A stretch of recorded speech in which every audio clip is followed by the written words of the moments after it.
So when you got out of the Marines, you started working for the Clearwater County Sheriff's Office.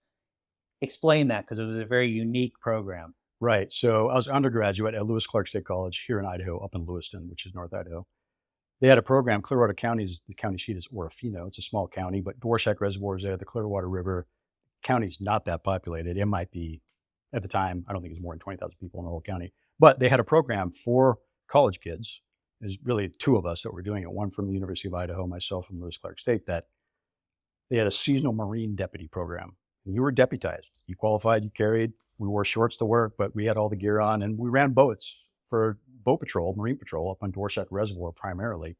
A lot of it's community interaction, teaching boat safety to kids and providing, life jackets, things like that. But we're patrolling too, because every once in a while we'd get a drunk boater causing problems, or they're crashing their boat, or, we'd have to take some action, make some arrests, things like that. But most of it was just community interaction, not just really teaching boat safety. But that program specifically, you had to be a college student. So I did it for 3 years, or 3 seasons, basically May to October.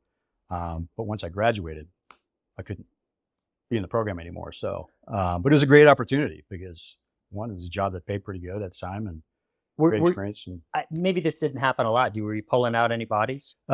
We were. So unfortunately, the Clearwater River runs right along Highway 12 in Idaho that runs east to west up over to Montana, Lola Pass. And on occasion, once or twice a summer, there's a vehicle accident where a body gets, or a car goes in the river, and they don't find the body.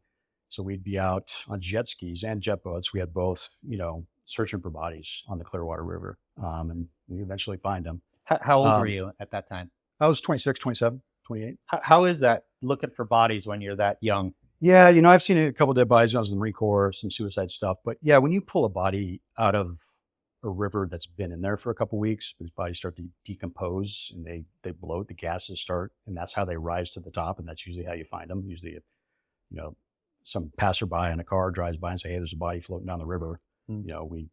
But that's not a pretty sight. And the smell, it's not good. Because typically when a body comes out of the water after it doesn't look anything like a human. Yeah. It looks like a, marshmallow man or something like that. Yeah. And typically pigment's gone, and it's tragic because then the family has to come and try to ID the body. And it's, it's a tragedy all the way around when you see that stuff. We had some kayaking deaths up on the North Fork of the Clearwater where some kayakers got pinned and one gentleman died.